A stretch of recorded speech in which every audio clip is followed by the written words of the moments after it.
Thanks very much. I think, first of all, thank you for inviting me along, but also for putting on a day like this. I think it's great if a kind of group of people, practitioners, etc., all working in the game can get together, and for Catapult to put it on for free is really good. It was actually at a Perform Better conference probably 5 years ago that I first presented about Catapult.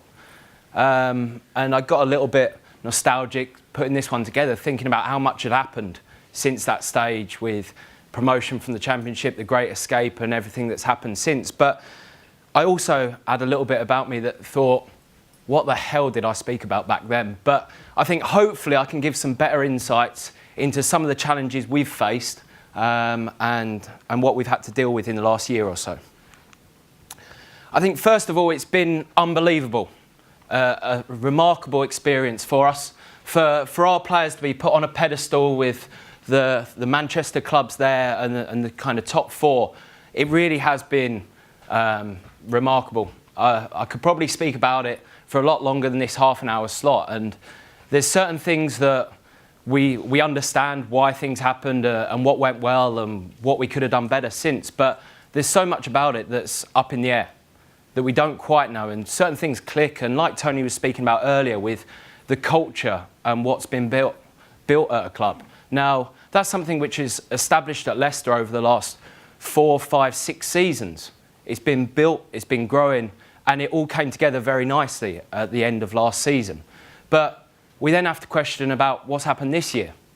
Why have things gone so wrong, and what can we do better? And I've tried to reflect a little bit about that. I think obviously I was given the title of talking about challenges with dealing of international or European football.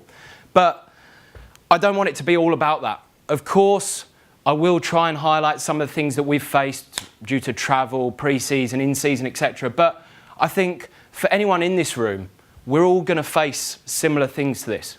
So it's just talking about congested fixture schedules. It doesn't matter what league that's in. It's still demands that are placed on us, and we have to try and manage our players, keep them prepared in order to perform as well as they can on every occasion. For example, you've got the FA Cup. You never know when your team's going to go on a cup run. You can't prepare for that, but it will have added demands. Chelsea and Arsenal will be playing their 6th game in the competition when they play the final, and that's without either team having any replays throughout. Of course, if you're maybe a lesser team that goes on a good run, you might have to have 3 or 4 replays in that time. So the fixture schedules can soon get very congested, as we've seen with Mourinho at the minute. Also, looking back to the Football League, 8 more games as standard. Hell of a demanding league. League One, the Championship. I've been fortunate to work in both of them with Leicester. And so when you're in that monotony of Saturday, Tuesday games, the travelling up and down the country, and with all due respect, you haven't got the budgets that potentially the Premier League teams have got. And so you're doing everything at a cost. So you're travelling the length of the country in a coach rather than probably jumping on a flight for 16 minutes, which we've somehow become accustomed to doing. I think the way that the presentation or my talk is going to go, I'm going to initially talk about pre-season demands. What happened to us last season when we won the league affected us this pre-season. I'll then look about the in-season, how we've coped with the Champions League, the additional demands that's brought upon us. And then I'm going to highlight some of the ways that we have looked to adapt our practice, change the way in which we work in order to try and improve and perform ultimately. And then finally, I'll just give a few take-home messages and kind of reflections about where I think we're at. So in terms of pre-season, it was very different to what we've been used to. First couple of weeks, yeah, fine, everything's under our control. So first of all, we always spend the first week in Leicester, our training ground. We've got a very structured pre-season where the players will go through days 1 to 5, working through different movements. Our main philosophy in that, or not philosophy, but what we try and achieve at that time is a gradual progression. We want players to safely move from day 1 through to 5. increasing their loads, getting used to the different demands that make football performance. We then had week 2 in Austria. Now, we've done this for the last 5 or 6 years. It'll be very similar to what I imagine a number of camps are like. We go away, some nice weather, probably hire 30 bikes to travel down to training, usually involving a big hill, but it's all good. It's a nice week. Some of the tactical demands get introduced, but we still have a level of conditioning. And as you can see from this is an example of how our week 1 on the left-hand side and week 2 of pre-season starts to progress.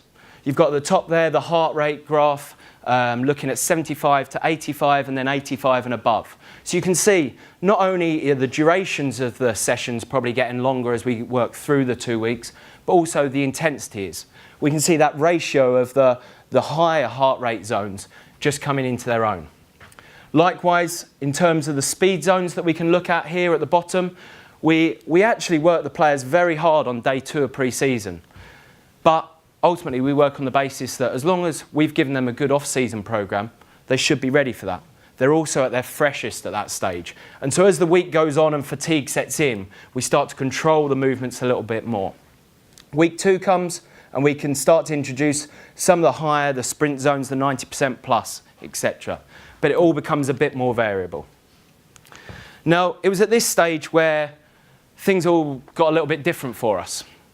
We were suddenly flown up to play Celtic, a great experience, good, nice stadium, great atmosphere and that side of things, before very quickly then, in week 4 of pre-season, flying out to LA, playing Paris Saint-Germain. Now, this is something that is not heard of in our pre-seasons. We don't play PSG.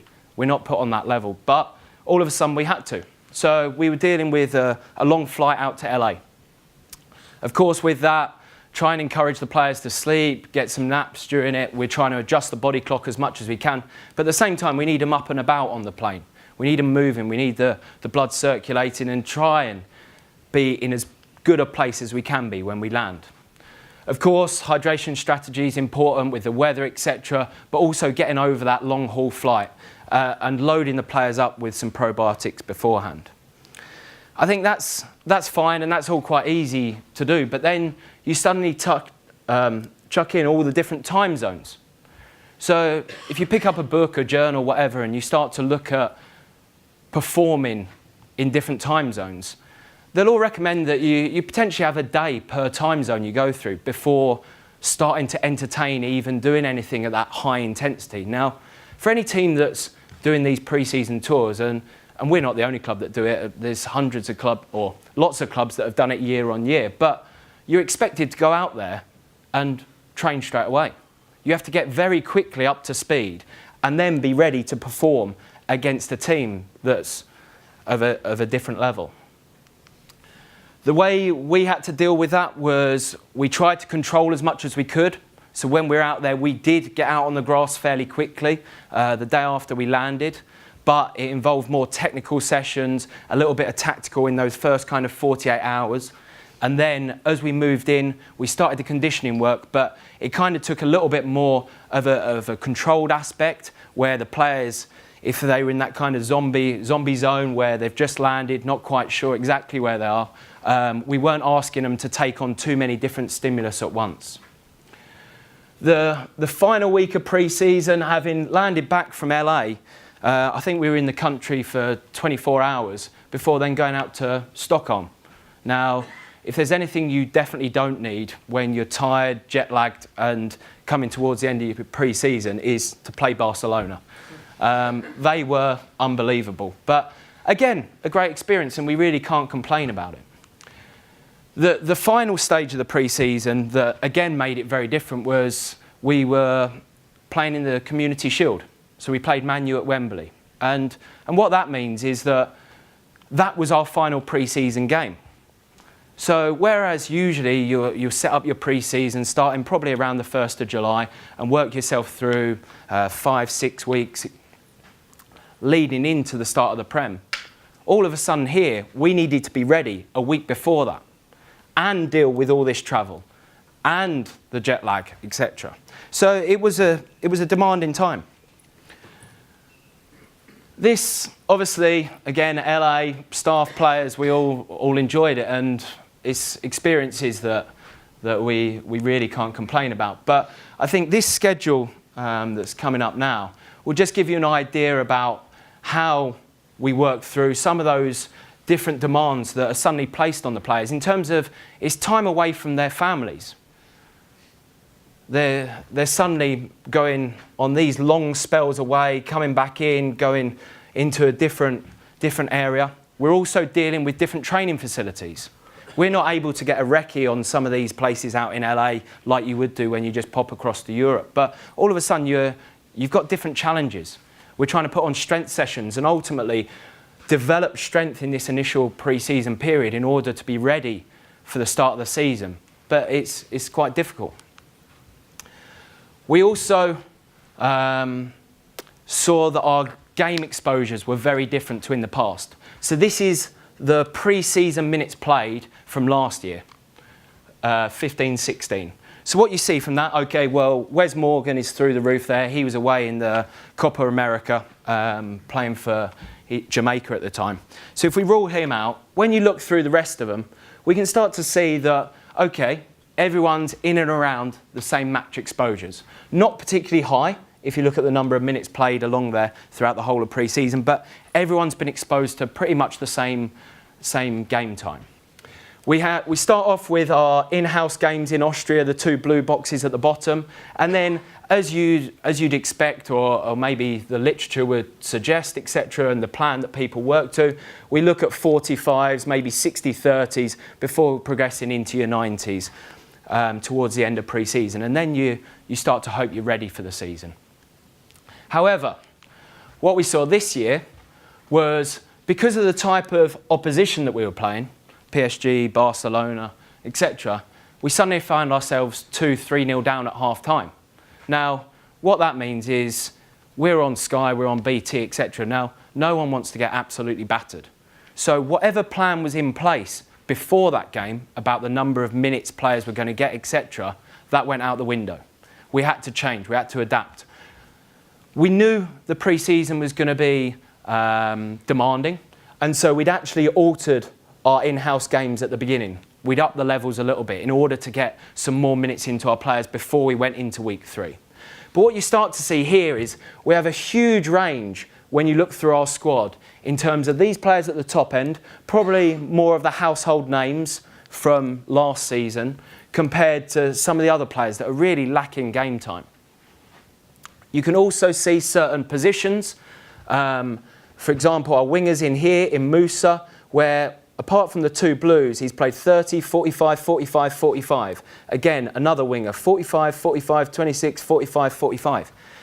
These are changes that at this stage of the season, we weren't happy to commit to our best starting 11 or to give people a planned rest. So what happened was 2 wingers were playing the first half, 2 wingers were coming on for the second half. But all of a sudden, we expect them to be ready for either this Community Shield at the top or the week after against Hull and ready to play 90 minutes. Now, that's quite different to anything you'd probably planned before, but you have to deal with it.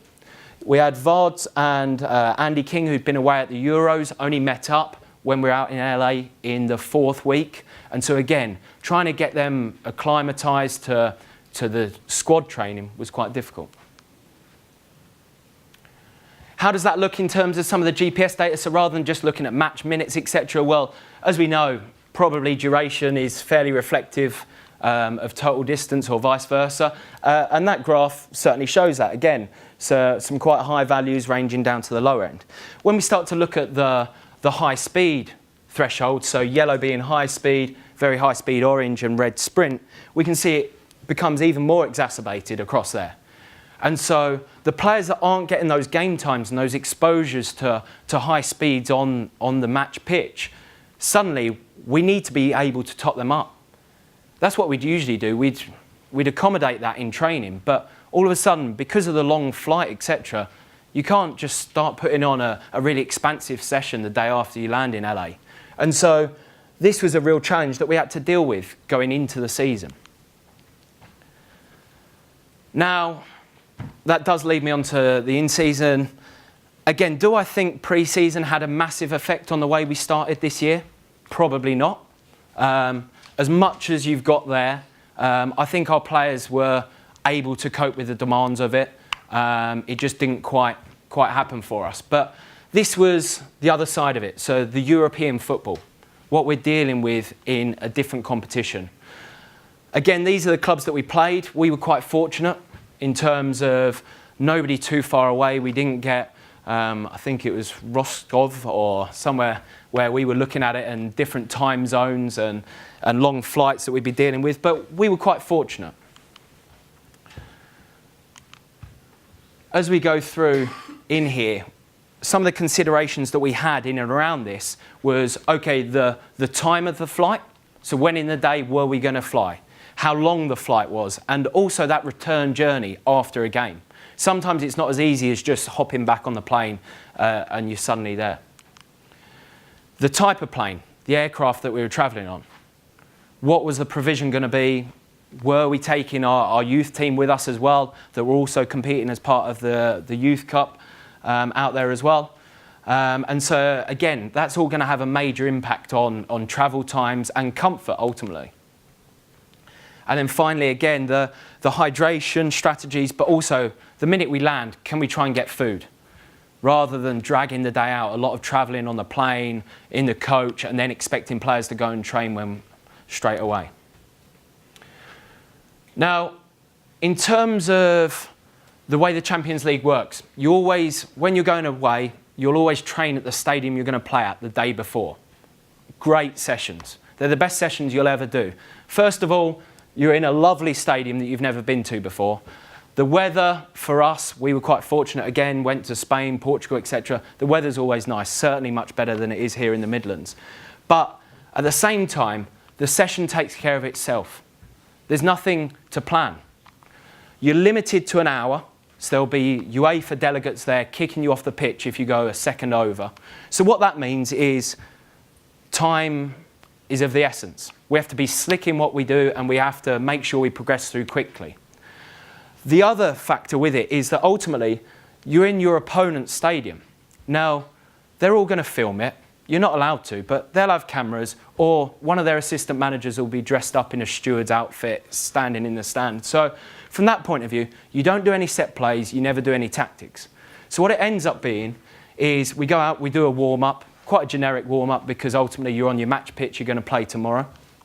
You then go into boxes or rondos and that side of things, and then you have a small-sided game, and that's it. All the lads love it. The staff think it's great because we all stand there, ping a ball about and collect them in. But it takes care of itself. It's the easiest session you'll ever have to put on.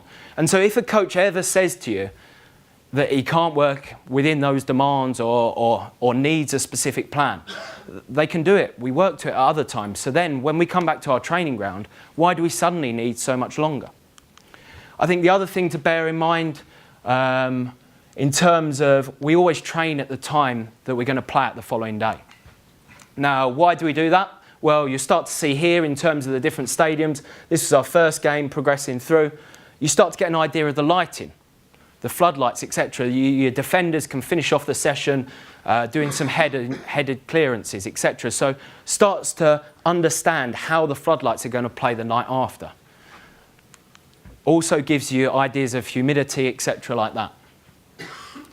One of the factors, and I kind of mentioned it before, about the match day plus one, so after the game. Now, if our game with time difference, etc., might not be finishing till 11 o'clock in the evening, by the time you then get on a plane, it could be 12:30, a 2-3 hour flight back from southern Spain suddenly means that you're not getting back to the UK till 3-4 a.m. Now, what do you then do on a match day plus one? Are you expecting all your squad to come in and recover, which is probably right from the demands of the game? Or are you saying have a lie-in and we'll bring you in later that day? Now, if you do that, all of a sudden, your day's becoming disjointed. Not only do you get back late the morning, but then you can't really do anything the morning before training. You train in the afternoon and then have to deal with rush hour on the way back. So it's all quite challenging. We actually ended up staying out in wherever we were playing. We stayed there on the match day plus one. So I was quite fortunate. We trained at Seville's training ground. This one here was actually at Real Madrid's. And so again, we get to see some great facilities. However, challenges. It's a match day +1 session. You're looking to do a top-up with some of your subs that haven't played the day before. But all of a sudden, we don't have our under-23s there that we usually call upon to make up some of the numbers or to control some of the demands. We also, for the lads that are doing the recovery session that we'd usually be used to, we haven't got the facilities. Seville aren't going to help us out. They're not going to let us use their gym. They might let us use their training pitch because we're paying some money for it, but they're not going to help us out when we play them 2 weeks later in terms of the recovery side of things. And so you have to adapt and you have to be quite intuitive with some of the things that you do. But ultimately, it's about, we took the stance of staying out there, training in the morning, getting it done and getting home. And then that game's flushed out the system, we forget about it, and we move on.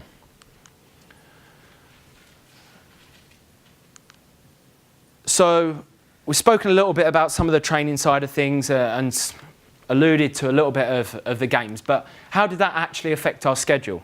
Well, again, just decided to break down. There's been so much talk about, okay, last season when we won the Premier League and how we had a settled team, we didn't have any distractions, that side of things. And so compared to this year, you can see at the top here, the light blues are your kind of preparation sessions, so your match day -1.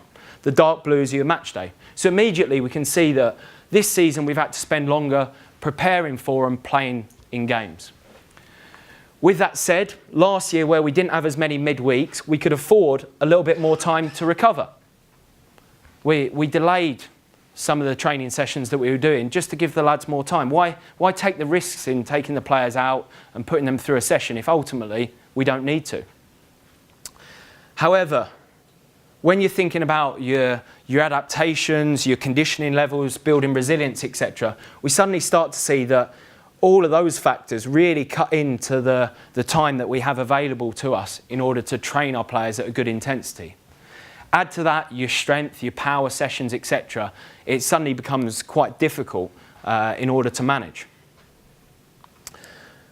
That's what we're looking at. I think by the end of the season, we would have played 53, 54 games. And again, as Tony spoke about this morning, you have to have a squad that are able to deal with that. But it's not as easy as bringing in loads of transfers and having as many players as you can. You're limited to your squad size. Now, everyone thinks that's a squad of 25. However, it's 25 players as long as you've got a certain number of English players or homegrown players in there. Now, we didn't have. So for the second half of this season, our Champions League squad has actually been down to 23. So what that means is all of a sudden, of those 23 players that are eligible to play in the Champions League, all of a sudden you pick up a few injuries and you're looking very close to the kind of limits of your squad.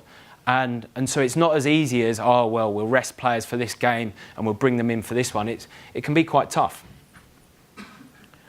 In terms of our normal training week and what we try and work towards, the initial stages are to do with recovery. As I said before, if we get the opportunity to, we'll prolong that recovery process for 48 hours usually. We'll then take the middle stage of the week in terms of loading, conditioning, that side of things. And then towards the end of the week, we look to taper down in order to be ready for the performance. So what did that look like last season and how has it been affected this year? So as this diagram will just go through, you'll get an idea of how our season at the top there worked last year compared to how it is this year. Now there's some quite clear things. First of all, at the top there, we've got a couple of rest days in there when we're on the Saturday to Saturdays. That's basically what we had all year in the Premiership. Now, that's great. The players get to spend some time at home with their families, they get to enjoy themselves, they don't get caught up in being at the training ground or being with each other all the time. You can also see that everyone pretty much does the same training. We know that we can work them hard enough in that middle stage of the week in order for their levels, whether they're playing or not playing, to be sufficient. It's probably just the top-up session on the match day +2 that we need to be worried about. However, you suddenly look at what we're dealing with for the majority of this season with the 3 game weeks and the group dynamics change. It becomes very disjointed. You've got your starting players who are suddenly in the gym on a recovery while the leftovers, the bomb squad, whatever they want to call themselves, are outside training. Again, you have a light training session in prep for the second game, and then the process repeats again. And in order to prepare yourself for 3 games in a week and deal with some of those, the figures or the data that you might expect, is really difficult. I don't think you can get anywhere close, because you're always in that difficult situation of managing time after a game and very quickly being into the next one. So it's really difficult to think, okay, we need to substitute the game that those players missed and now they need to cover 12K in these, an extra 12K in these 3, or they need to reach this volume of high-speed running or this distance in sprinting. It's very, very difficult to do. But what you do need to be sure of is the principles of your training week and what you're trying to achieve, and make sure that intensity is there. I've pulled up 2 examples here of just how the schedule this season has probably caused us to alter our practice a little bit. Both of these players were substitutes during this 3-week spell that's up on the screens here now. Now, again, as we look through here, the subs will often cover the little additional top-ups in and around there. Now, in previous years, as I imagine most people do, we'd always take the subs out after a game. If they haven't played, they'd go out onto the pitch. We'd probably do 3 blocks of 4 minutes running, some based on acceleration, some high speed, etc.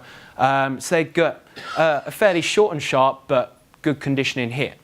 We'd bring them into the changing room, and usually they'd do some strength work as well, whether that was some free fall Nordics and some work on the K-box as well. But when you start to look at the schedules and how the 3 game a week starts to affect those substitutes or non-starters, it can really start to add up. As a result, we've decided to stop taking those players out after a game. We haven't done it this year.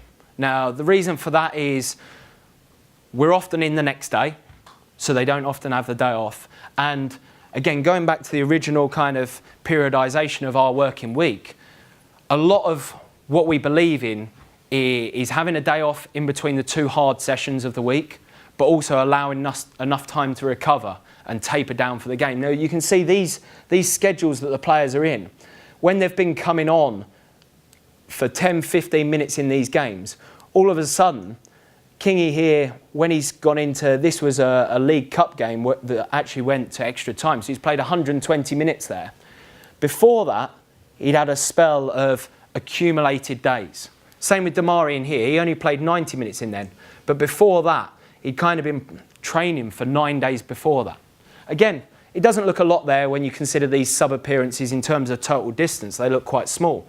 But the picture kind of becomes a little bit clearer when we consider some of the high-speed stuff. Now, those sub-appearances that were in there, all of a sudden now, you look at those 10, 15 minutes in a sub-appearance coming on, is very similar to the top-up sessions we do.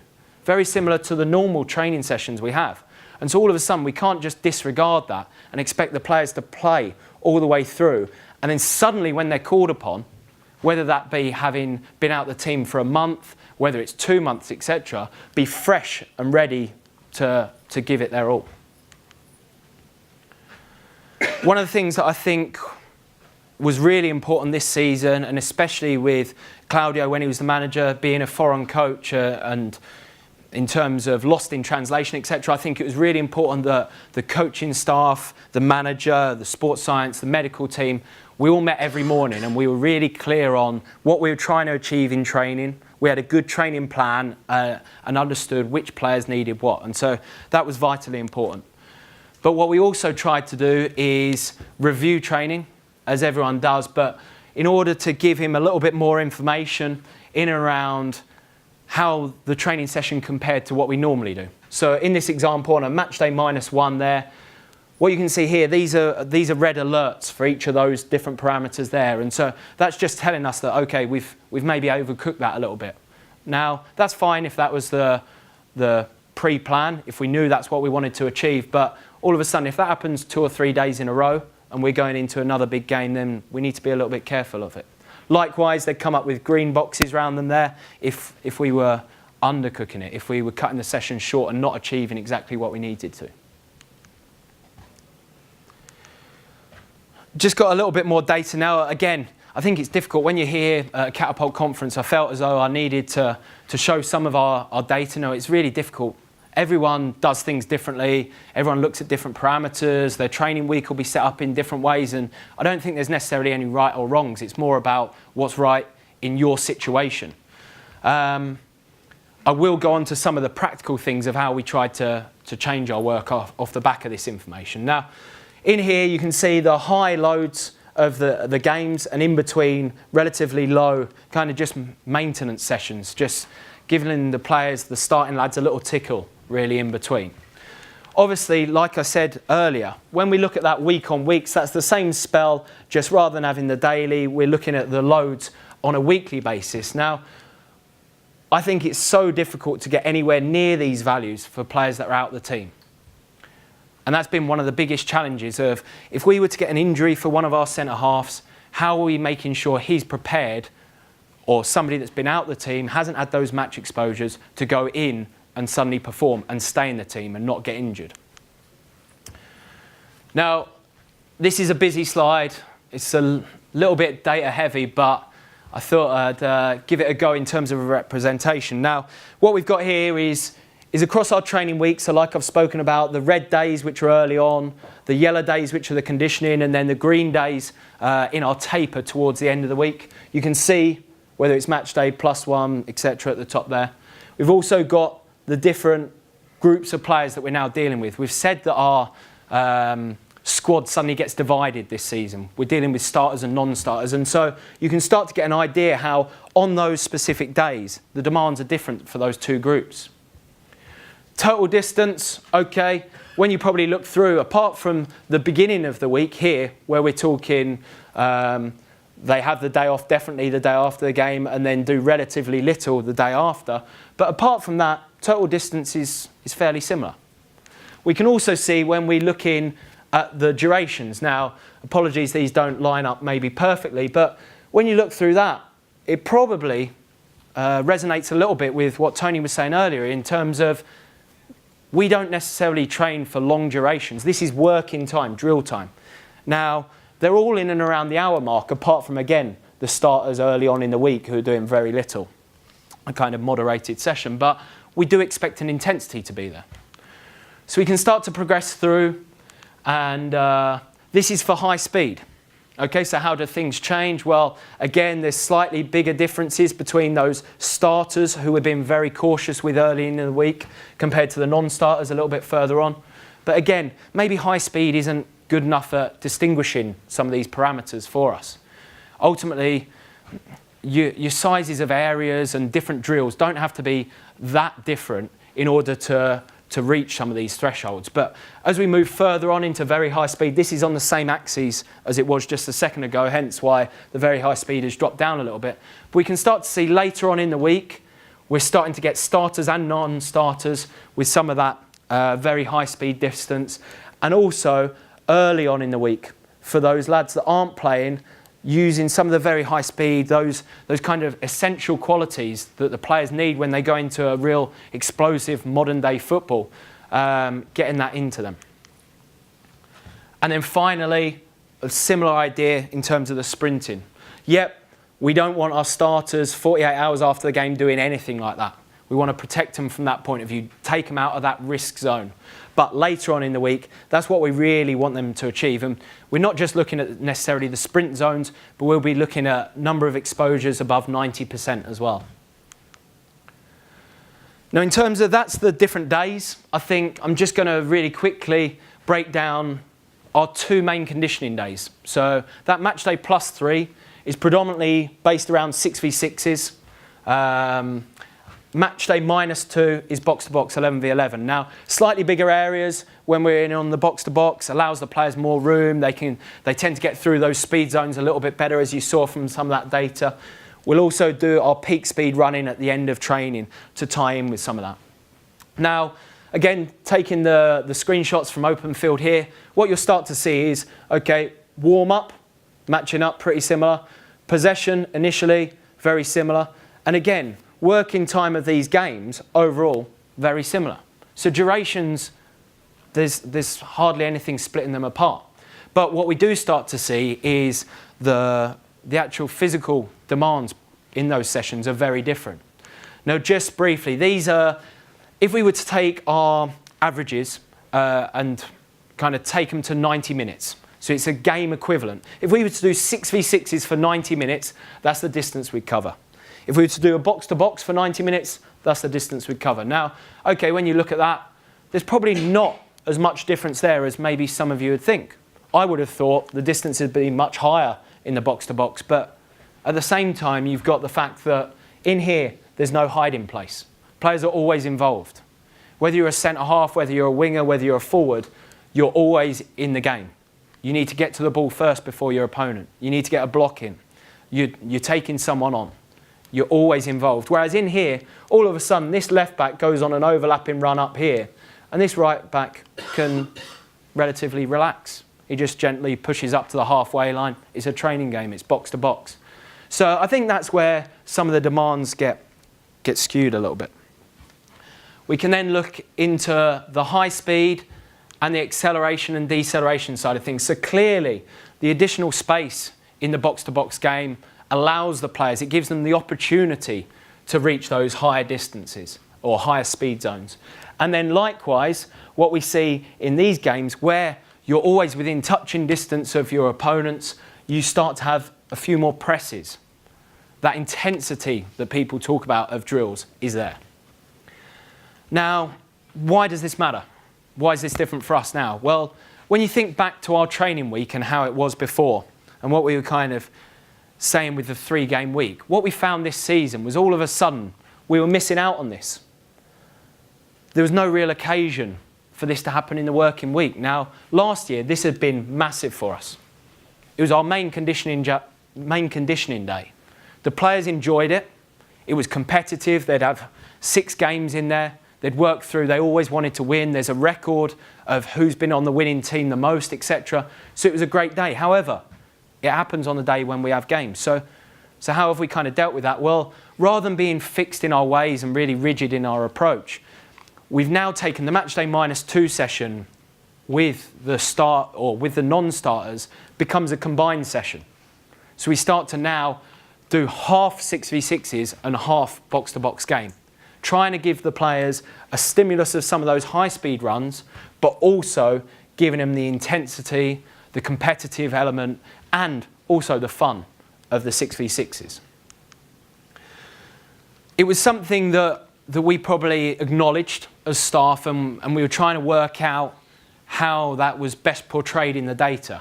Now, some of the players maybe said about it as well, like they'd come to you and say, oh, can we just do a little bit of agility at the end today? I don't feel as sharp. We haven't had our games. We haven't had our 6v6s.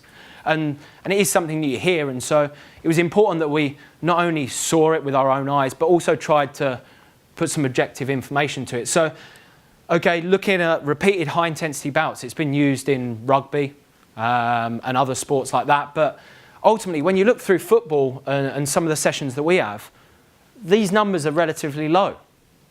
It's probably not giving you as many repeated high-intensity bouts as certainly what I'd expect before we started looking into this.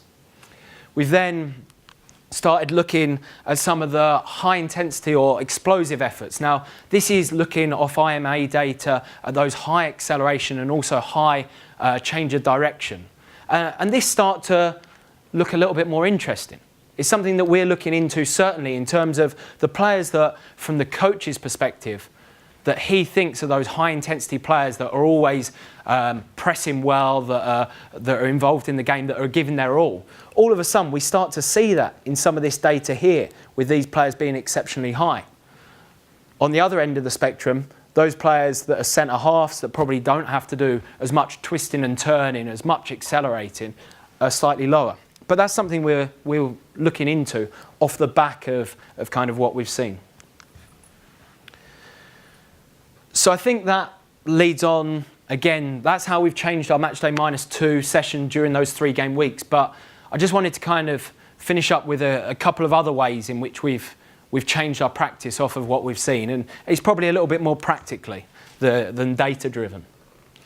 So in terms of a matchday +1, when we've just got the substitutes out training, usually a smaller group. Yeah, there's probably frustration in there because they haven't played the night before, the gaffer hasn't put them on again. And so we've decided to adopt things.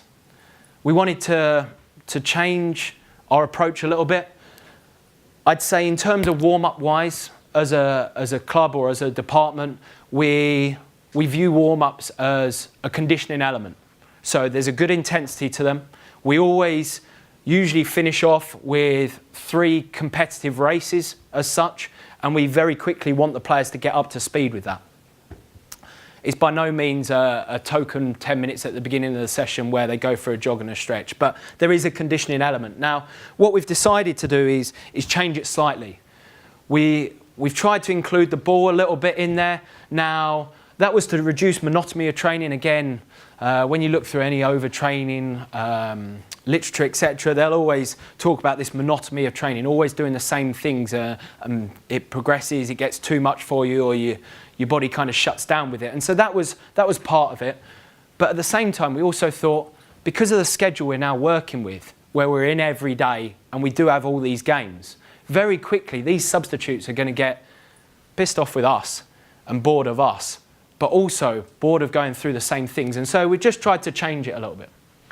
The other reason was that we were forever changing the ball we used. Now, that might sound silly, but the Champions League balls are very different, and you suddenly go into a possession drill using them, and the ball's going astray, there's loads of transitions, it's breaking down for fun, and all of a sudden the manager might be a bit annoyed about it. And so that was, again, part of our rationale as to why we started to include it into the warm-ups. Now, when you look through these, okay, there is still the kind of physical aspect. We look at the end of the drill in order to get a slalom, an acceleration, a shuttle, or a movement like that.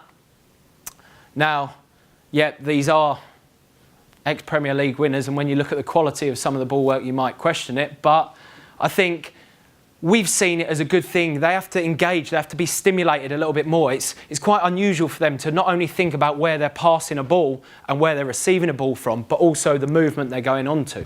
And at the same time, we also didn't want to lose that competitive element. So that can be built into it as well. So not only can they be getting a feel of the ball, can they be moving around, the kind of technical focus, but then we get the 2 of them racing through. And all that needs is a little bit of careful planning in the actual drill.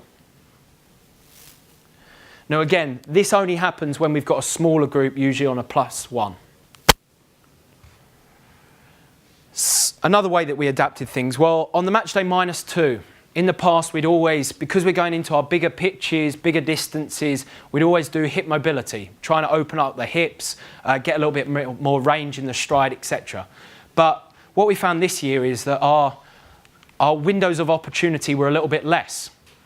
Now, that's less out on the training pitch, less time to work them at a good intensity, but also less opportunities in the gym. And what we decided to do was try and include some plyometrics into the group warm-ups on a matchday -1. Now, yeah, when you look at these, they're not all perfect, but it was an additional stimulus to what we were including in the gym. And what you'll start to see with some of the players that are maybe going through quite demanding spells of games, etc., that they'll suddenly find an excuse not to do their power session in the gym, or all of a sudden they need to rush off to do the media, etc. And so these are just little ways that we tried to incorporate different drills outside for everyone in the squad. Of course, it's not got the same validity as the work that we'll be doing pre or post training in the gym with the counter movement jump, but it is giving the players something different. It's a matchday -2, it's a different focus on what we're doing. There are some players that still do the hip mobility because of individual needs that day, whether they're coming back from injury, whether they're one of the young players that maybe hasn't been through exactly the same thing, or just for specific demands that day. And again, using the catapult data, like I've said, it's not 100%. We're not using the IMA jumps in order to see, okay, this player jumped to 38.2 over the hurdle. But what it is allowing us to see is some of those players that are getting over the hurdle by flexing at the hips, opposed to actually jumping. So you see Vard here, he's got quite a good spring and going up quite nicely there. Whereas some of the players, when you see some of these videos previously, would simply just try and keep their body fairly steady, but just lift their knees up.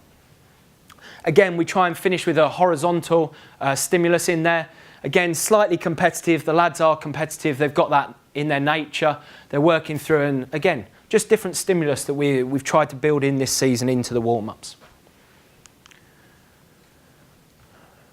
And then again, at the end of this match day -2 session, we've also changed our peak speed training. Now, this is again linked into windows of opportunity.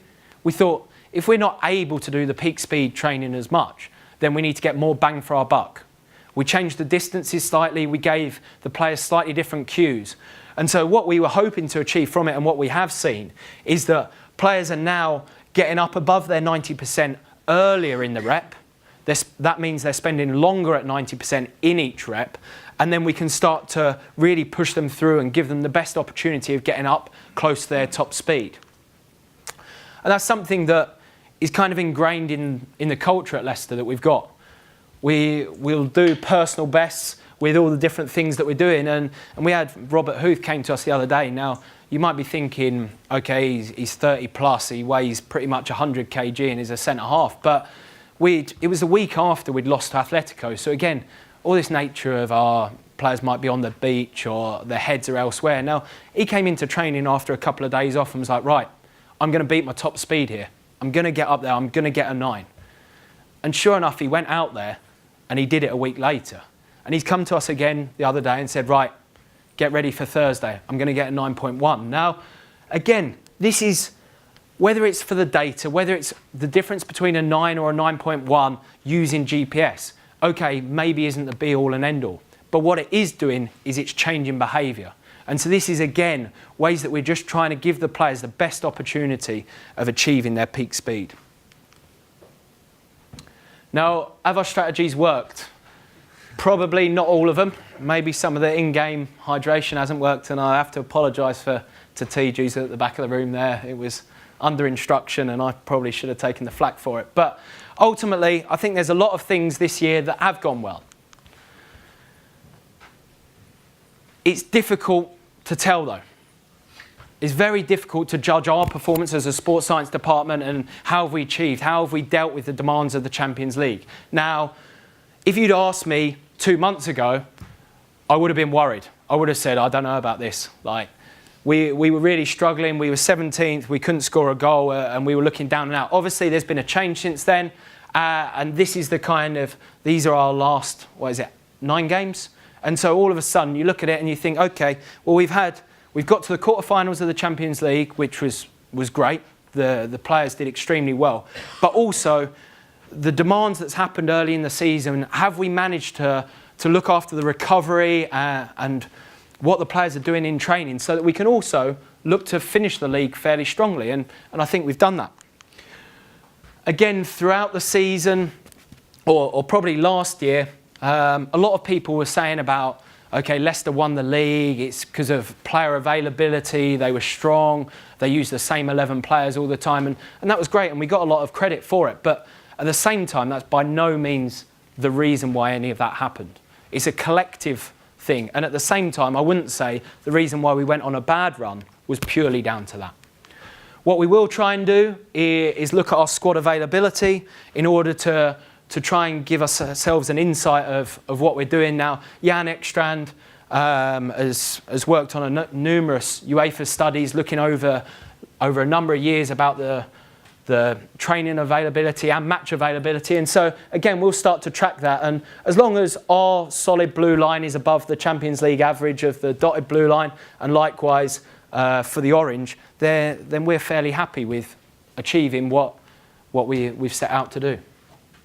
That's kind of where we are with that. So my key take-home messages. First of all, I think just about the modern-day sports scientist. Now, Tony spoke about this a little bit earlier on, and I think I'm probably guilty of it as well in the past, that been a little bit caught up about always wanting to protect the players and what's right for the players. But I think at the same time, we've got to make sure that we're there to support the coaches as well. Our use of technology and data, hopefully as you've seen there, it isn't making decisions. It's informing decisions. So we'll use all this to help understand what we're doing and how we can improve. And then finally, I think what I've learned most this year is about being adaptable to the situation.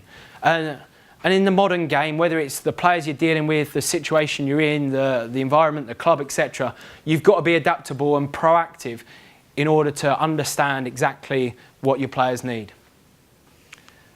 And just these are three quite big things, whether it's with coaching staff, managers that you work with, players, or members of your department. And this might sound a bit of a strange one to put above Claudio's head there, and obviously there's all the kind of distaste in the media around what went on, but ultimately he had a lot of trust in us. He came in at the beginning of last season having worked abroad for many years, although he had a slight spell at Chelsea, but his training regime was very different to what we'd been used to. But ultimately we gave him the rationale for what we do, and he carried on going, and he put trust in us as we also have trust in him. So that was quite an important spell in terms of probably the first time in my career where I'd had to kind of sell our programme as such. And then overall, I think these are just three final points that kind of sum up about where we're at. And rather than having that philosophy or using the term philosophy, which suggests something's quite set in stone, I think one of the things we need to be is ever evolving in what we do. And that's something that we've seen this year. Off the back of maybe being champions, it'd be quite easy to kind of rest on your laurels and think, we'll just do the same as we did last year and it'll all be all right. But I think we can always be improving what we do. I think that's it. Thank you. Any questions, anyone?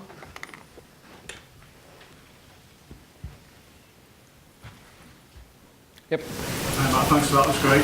Just wanted to know how, when you determine whether your match day -1 is overcooked or undercooked, what time for the systems you use to do that? Yeah, so on that we're looking at standard deviations, and so we'll tend to take pre-season out of it, and again, if our match day -2 were to suddenly change, we'd go through a stage where we'd be kind of recalibrating as such, but we've got quite a bit of data over the last couple of years of kind of where we're at on that side of things, but it is just standard deviations, yeah. I've got one more if that's okay. Yep. As well. Just regarding when you're talking about keeping the non-starters up to speed, Yep. Do any of your first team squad dip into the under-23s games to maintain that hold, or is that just purely through training? Yeah, again, I think probably more so in the past. This year they haven't as much, and again, some of that comes down to what I was saying there about if you suddenly put an under-23s game into that 3-game week, it's quite difficult to, yeah, it'd be nice for him to get some game minutes, but at the same time, we don't know what's going to happen on the Tuesday night. Is there going to be injuries and that side of things? So this season, probably their exposures have been limited from that point of view. In experience as well, we haven't had many of our first team players that have played for the 23s, and there's been a positive response from, say, our manager. I think it's quite easy to expect that a first team player going down to the 23s should stand out and should be exceptional, and that doesn't always happen. Physically, I think we can gain quite a lot from giving those exposures, but it doesn't always have the greatest knock-on effect when they're trying to push to get in our starting team. Is it quite nice then, Matt, to be able to go back to a 2-game week at the moment? Wednesdays off, Tuesdays off. Absolutely, yeah. No, it's good. Obviously, we've got this week and next week that'll be similar, and then finish off with a 3-game to kind of wrap up the season. But it'd be nice to finish strong in what we're doing and then see what next season brings, really.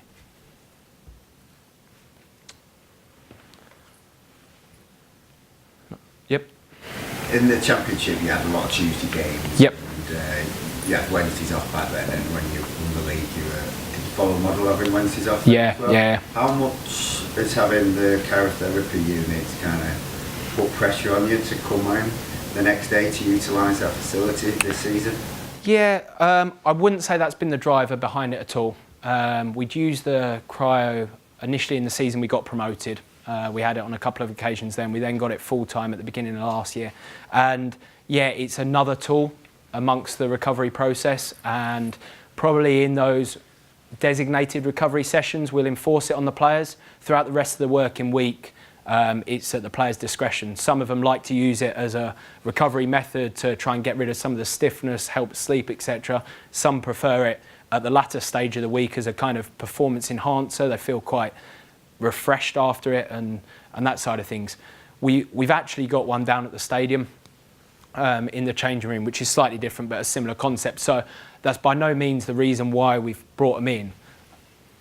Which model did you find easier to get the top-ups kind of up to speed in terms of overall load? Yeah, I think actually being in all the every day is easier. We can do a little bit more with those non-starters. It gives us certainly more scope to work with them. There's certainly knock-on effects though when you go through a month like that people become quite drained by the end of it, and with so much of this stuff, it's not just the physical aspects, but also the mental side of things. And you spend 30 days with your teammates, your staff, etc., and people become a little bit tiresome and niggly. But yeah, the odd day off wouldn't go amiss. Who's lined up for pre-season this year then? Yeah, who knows? Who knows? I think we've got Burton, so we're back to where we've been before. That was great there. You also got Paris Saint-Germain, Barcelona, and then Oxford United, I think it was. Yeah. Well, I think we lost that one as well. Super. Cool. Thank you.